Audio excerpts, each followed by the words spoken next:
We thought we had seen it all, from mass murders, psychopaths, hooligans, and serial killers to even presidents. Cops have been on a roll arresting people of all types, but have seen cases where they arrest FBI agents. Were they rightly arrested? And do wrongful arrests of law enforcement officials call for the arrest with heavier punishments? Join us as we check a look at bizarre cases where dumb decisions from cops take them to rather odd position. So why don't we just kick things off with a crossover story of an FBI agent who has been wrongfully jailed? In our first case, the Kansas City, Kansas Police Department detained a former FBI agent for no apparent reason. It was a bizarre and ridiculous incident. As it turned out, Roger Golubski, a former detective, had been falsely accused of assaulting 2 black women between 1998 and 2002. There have been 2 accusations, to be exact. The real question is, however, how did the Kansas City police force allow him to get away with it for so long? Roger Golubski's unsolved case was discovered by the FBI while it was looking into the Kansas City Police Department's behavior. The former detective had a history of sexually assaulting women over the course of his 35-year career as a police officer and had been trading drugs for information. Lamonte McIntyre, a young black man, was accused of committing a double homicide by Golubski during his time as a police officer. McIntyre was ultimately freed after serving 24 years in prison without proper cause as a result. Golubski was taken into custody by the FBI on suspicion of 6 counts of sexually assaulting 2 black women. He has since entered a not guilty plea. Despite the jury rejecting his lawyer's request for release on medical grounds, he was kept in custody for routine medical examination. Black woman Rhonda Tribute, whose corpse was discovered in 1998, was one of Golubski's informants. Her case remains unsolved despite the fact that the investigation was started but never finished. She died, and Golubski's involvement is now being called into question by many people.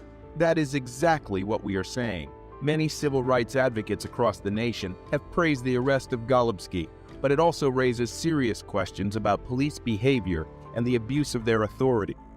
According to Tricia Bullnell, the director of the Midwest Innocence Project, a full investigation into the abuses in Wyandotte County and systematic reforms are needed to ensure that no other police officers and public officials can continue to abuse their power.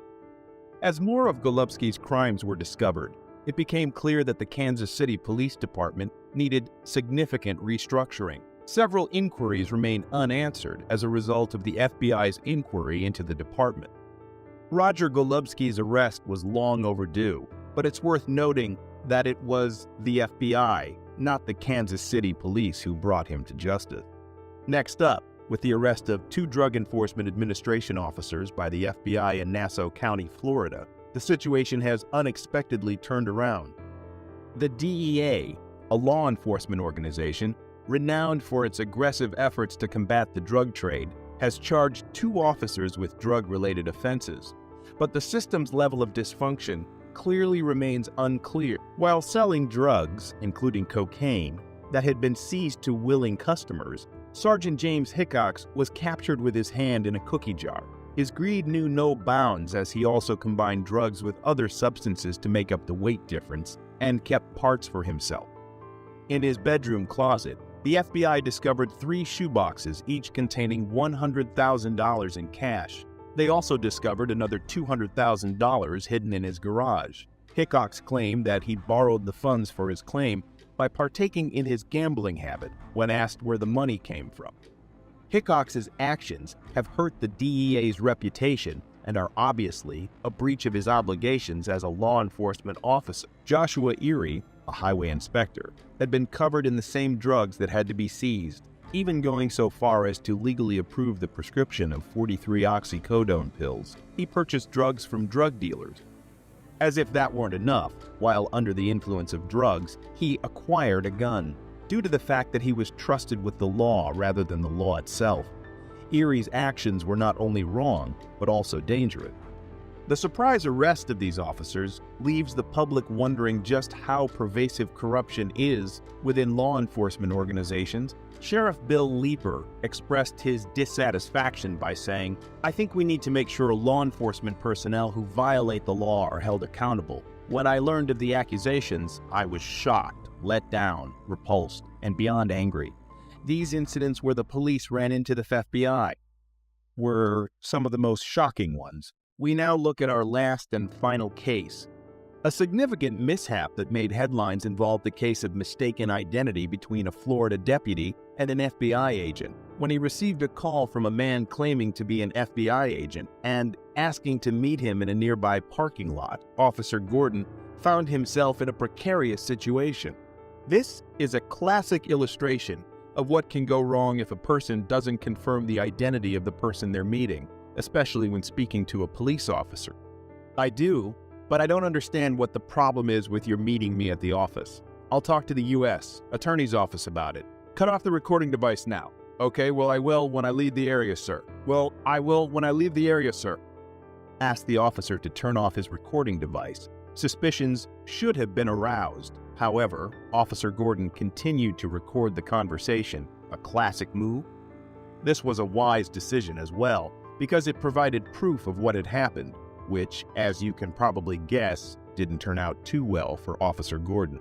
Despite Agent Hatton's efforts to persuade Gordon that he was an FBI agent, the officer was skeptical and demanded to know how the agent obtained his phone number. Given the predicament the officer was in, it is not shocking that he requested assistance and handcuffed Agent Hatton. However, things started to spiral out of control. It got worse when Hatton shut the car door, especially considering how hot it was in Florida. It's fortunate that Agent Hatton's condition didn't worsen because Gordon made a bad choice in doing this. Concerns were raised by Officer Gordon regarding Agent Hatton's investigation into the actions of law enforcement agencies in North Florida. Agent Hatton's claims that he was an FBI agent may not have been taken seriously by the officer because he was aware of the widespread corruption within the police department and worried about being connected to it. Let's say his ego overcame him. The hour-long incident took place on December 20 in a parking lot off U.S. Highway 98 in the coastal fishing community, 45 miles southwest of Tallahassee. Due to the heat, Agent Hatton, who was shielded from the elements by a bulletproof vest and had limited access to air conditioning, started to experience health problems like nausea and suffocation. He, however, avoided a fatal situation by being taken to a nearby hospital, where he received treatment for dehydration and heat exhaustion before being released. What do you think of our list? Do you think there are more corrupt officials out there? Sound off in the comments below. And while you are at it, make sure to hit subscribe and leave a like for more such content. Thanks for watching. In April 2023, Officer Scott Harrell, a 4-year veteran of the Texas City Police Department, allegedly initiated a traffic stop after observing a vehicle speeding and cutting through parking spaces at a gas station. Officer Harrell approached Christopher Scholl, the driver, and informed him about the alleged violations. Scholl denied any wrongdoing, stating that he was not speeding, that he regularly took the direct path through the parking lot to the gas pumps. Despite Scholl's compliance and explanation, Officer Harrell accused him of disregarding traffic control devices and threatened to issue a citation. Before I'm stepping out of traffic, get lucky. Don't walk up to my car, please. What? Don't walk up to my car, please. Hey, man, you can't drive through a parking lot like that. You got your driver's license insurance? Any weapons in the car I need to worry about? Oh, man. Ford, did you catch my traffic? Yes, sir. Have you on traffic here, bro? Robert John Lincoln, 4732. Robert John Lincoln, 472. Chief, Copy 27. Thanks. 1441 6588 1441 6588. Is there any particular reason why you felt you needed to come through the parking lot like that? I didn't think I did anything wrong. I just came over to get gas. You were speeding and you cut through parking spaces. You know you can't do that. It's just to be confirmed on Robert. I didn't think I was doing anything, man. I mean, you all walked I'm doing around. is coming to get gas. Yeah. Oh, are we gonna go back and forth, or are you just gonna? You asked me a question. You want me to answer it or not? I'm not. Okay.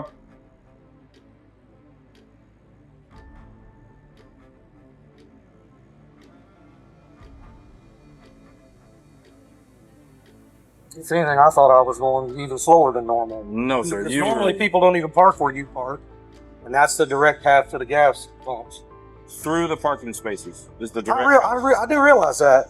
I know that there's parking spaces there. And you almost hit that car that was turning right there. I was watching, man. The traffic stop was initiated on private property, and Texas law generally does not enforce traffic laws in parking lots, driveways, or alleys. Therefore, it can be argued that Mr. Scholl was unlawfully detained by Officer Harrell.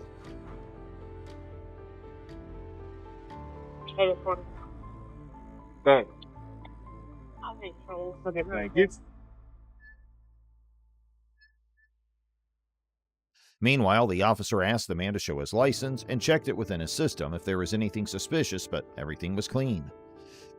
So, I'm not kidding you either, man. I come here every day, dude. look, I'm not. I send pictures of my wife the price of the gas here every Right. day when I come through. Okay, look. So anyway, Here's the deal, man. Okay, I'm not gonna go back and forth and all that. I'm not gonna write you tickets, but the only reason I'm not writing you tickets is because I'm out of tickets right now. Okay, otherwise you would be receiving a citation. for what? What would be the citation? I'm just curious. Disregarding traffic control device. On private property? Yes. Okay. You still can't do that. It's still illegal. Okay. During the interaction, Officer Harrell demonstrated a power trip, unlawfully detaining Mr. Scholl and making false accusations against him. Despite Mr. Scholl's attempts to de-escalate the situation, Officer Harrell persisted in his aggressive behavior. Nevertheless, Officer Harrell continued to escalate the situation by accusing Scholl of reckless driving and threatening to arrest him.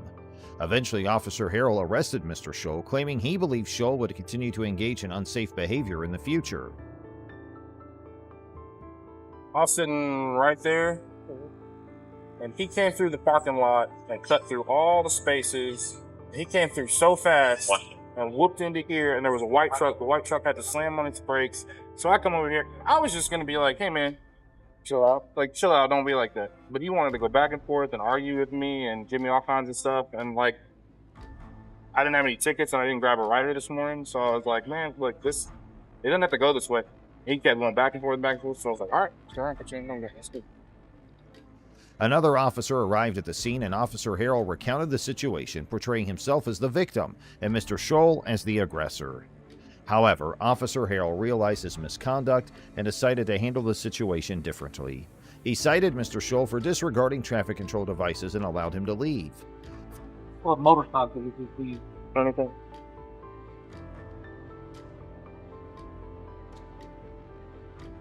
Boy, Scholl's no longer in custody. Okay, I see you sign right here. It's not a admission of guilt. Mr. Scholl is no longer in custody. It's not an admission of guilt. It's just a promise to contact the court on or before the date time that's written on here. You can contact the court at the bottom here. The information's there and also up there.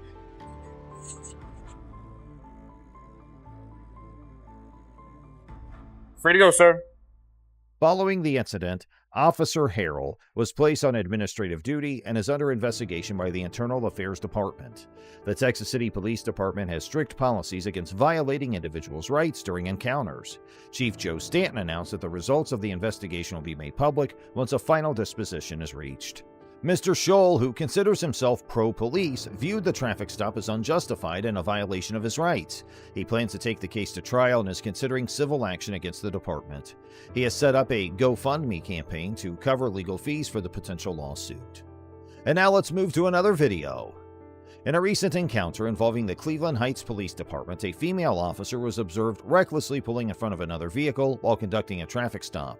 The driver of the other vehicle, who narrowly avoided an accident, began recording the incident on his mobile phone. 1 second.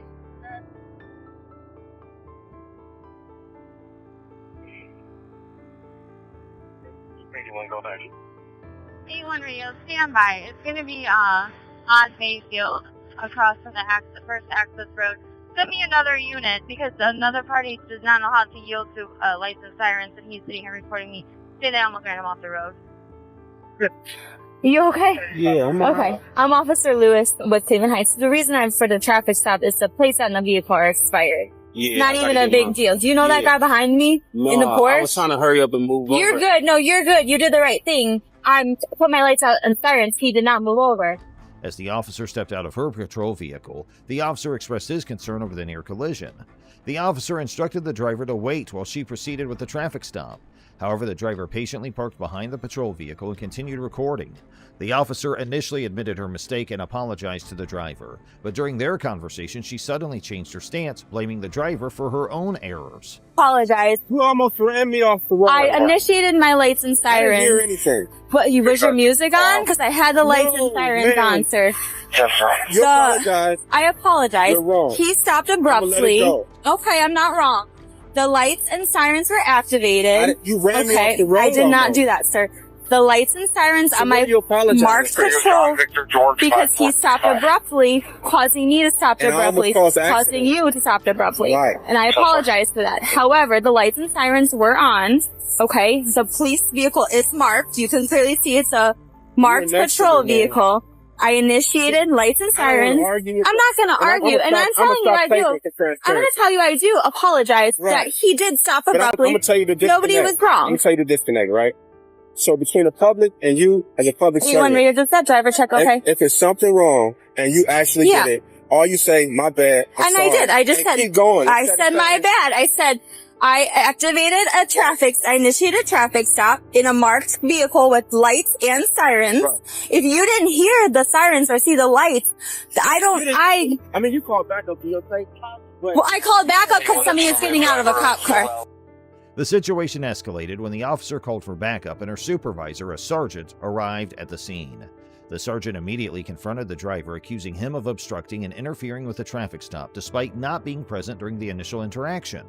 The sergeant failed to articulate if the driver was being detained or not, but he continued to escalate the situation. You called back up for your safety, but Well, you don't pull up behind an officer on a traffic stop. you don't even know what's going on. You're right, I don't. So why are you saying that? Because I'm here and what you're doing right now is against the You almost law. ran me off the road. Okay, well then you should have pulled over for lights and sirens. She said it on the radio that you didn't yield.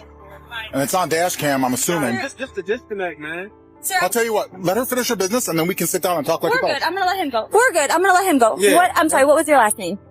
My last name? Yeah. Why you need my last name? Because I'm asking who I'm talking to. You asked me who you were talking to. You're not, well, not now you're going to be under arrest because what you're doing is illegal. Listen. What you're doing is illegal. I can charge you for interfering with What? Just give me your last name.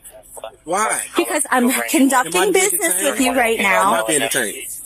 Or am I pretty If you good? want to be. 10-4. That's No, not that's going not how to it be the works. driver. What's your RS? Stand by. What's your reasonable articulate Okay. suspicion of my crime? I'm going to get rid of Hold him. on, I'll explain it to you, okay? Am I being detained? Right Or am now. I being detained? If you want to be. 10-4. That's No, that's not not how it going to be the works. driver. What's your RS? Stand by. My RS? Reasonable articulate Okay. suspicion of my Okay, crime. here, gonna get first, rid of okay, hold on. I'll explain it to you, okay? Doing what you're doing right now. No, sir, she almost ran me off the road. Okay, again, you didn't yield to lights and siren. You came She out. was next to me and stopped and almost ran me off the road. Okay, What are you talking okay, about? listen to me. You asked my reasonable articulable suspicion. It's not a I'm not probable under cause. arrest. If you arrest me, you violate my rights. I don't want to arrest you. We have to You're ID going to you. violate my rights. That's what you're going to Okay, do? we have to ID you. You No, understand you that? Yes, we do. All right, I'm going to videotape it. Okay, we got you on camera. I'm going to call, then come get the car. You're violating my rights. Come getting. Who's getting what car? They can come. You're going to arrest Radio, me, another right? car here. I got a male who's obstructing. No, I'm not. And he She refuses to almost identify ran me off himself. the road. So I'll take a report on it, but I need your ID. No. Yeah. I'm dealing with her. The driver explained what had transpired to the sergeant, but both officers insisted on obtaining his identification, even though no crime had been committed. The sergeant eventually handcuffed the driver, alleging obstruction and interference. Listen, Right. I'm asking you to identify yourself so I can let my dispatcher know who I'm out with. If you don't identify yourself, that is obstruction. You are the one that came Obstruction out. is a secondary crime. It's What crime did I commit? There's no crime, but I'm So if there's no crime, I I'm don't need to identifying identify. you. Okay. Thank- I need your driver license. Look, man, I'm sorry. I'm going to have to arrest you if you don't identify yourself. She just said it was no crime. It is Listen. a crime. Obstructing is a What crime. crime? Obstructing You have to is a legally crime. Identify yourself, Tosh. She almost ran me off the road. And then I still have to identify you. No, you don't. Yes, I do. Okay. Well, I'm going to call them for the car. You can arrest me. Okay, turn around. Turn around. Because I didn't do anything. Okay, turn around. Turn around. I didn't do anything. Listen, just all I you didn't have to do do it. I don't is have my ID with me. Okay, what's your Your social? date of birth. That's not what we asked for. For what? Because I need to let my dispatcher know. It's not a big deal. Last Oh, name, it's sir. you, Kern, man. Kern. You know what happened. Why are you letting him Listen, do this? he's a sergeant. He's violating my rights. He is not. Come You here, have a didn't seat. We're going to give you a identify ticket when we yourself. send you on your way. You have valid driver's license? Yeah, I do. You violate my rights, man. Yeah, well, you're getting a ticket for interfering with the fast. How did I interfere? She almost ran me off the road. And you could have pulled off and waited and called. I did wait when she said wait. You were out here talking to her. Have a seat. Mr. Kern, just Don't have, push me, Have man. a seat. Why are you so full of machismo, man? Dude, have a seat. I'm not putting up in your okay? Have a seat. What's wrong with you, man? Have a I'm seat. sitting down. All the way in. If he He's going checks, for obstructing. Or he's getting a you're ticket gonna. for I obstructing. don't. Is he valid? I don't know. I'm waiting for the radio to say what. So this is what happened. Uh-huh. That vehicle matched the description of the vehicle from yesterday. Okay. I saw it. I initiated a traffic stop. Okay. That person, instead of like pulling over, he stopped abruptly. Okay. And I'm getting behind him, but he stopped abruptly. Okay. This guy was very close to him. Okay. And we almost did get into an accident. Okay. Because that driver stopped Did you so have your lights and abruptly. siren on? I did, yes. Gets a ticket for He, there's always sounds report about this. okay. He's getting a ticket for Radio, you want to continue way back failing on to that? yield Yes, to an emergency vehicle? Yes, radio, I do. That's why I provided It it. was to a Demetrius Raphael Kern. It's a 37-year-old male. He's valid, that's one. So he gets a ticket and then he can come to the fight. Listen, I don't feel like I need to give him a ticket for that. Sure. I'm But then cool he with gets just, for obstructing. okay. I mean, I'm cool with letting him go. He just didn't understand. He's in handcuffs. And he's being a jerk. He obstructed. He refused. This was a baseless assumption, as the driver had simply waited on the side of the road until the officer finished her traffic stop. The driver provided his information to the officers, although he was not legally required to do so. The sergeant's behavior demonstrated an unjustified power trip, while the first officer seemed to acknowledge her mistake and attempted to rectify it. You guys got a lawsuit Mr. Kern, coming. just hang on. Just You got a lawsuit coming. Listen, let me explain to you. You don't get out of the car yet. The sergeant wants me to give you a ticket for obstruction, okay? I'm not going to do anything else. I didn't. Listen, he's the boss. He is the boss. I don't have to refuse if I didn't commit a crime. This isn't a stop and ID state. At this point, it is a traffic stop because you're You out on a almost ran me traffic off stop. the road. Mr. You Kern, know we it. just had that conversation. I did not almost run you off the road. That's why I have cameras in it. So Okay. you guys are going to pay for this. Okay, that's fine. The court. Mr. Kern, I apologize. I really do. And this is on body cam, alright? This is, the sergeant's telling me to do this, so listen, I'm just doing what I'm told to do, alright? Afterwards, the driver was released from handcuffs, but the sergeant insisted on pursuing charges. The first officer apologized to the driver, stating she was just following orders. The driver expressed his intention to take legal action against both officers and the police department, citing violation of his rights. Here's your property. Hold on, let me get this in. Sure. Hey, just put the one. Some janky rusty ass stuff. Right. You want to sign or you're going to refuse? Alright, I'm going to give you a copy of it. You guys violated my rights. You know it. Well, we'll all be in court. Ultimately, the driver received a citation and a court date for obstruction. However, just 11 days later, the prosecutor filed a motion to dismiss the case due to a lack of evidence. The driver plans to proceed with a civil lawsuit against the officers and the department.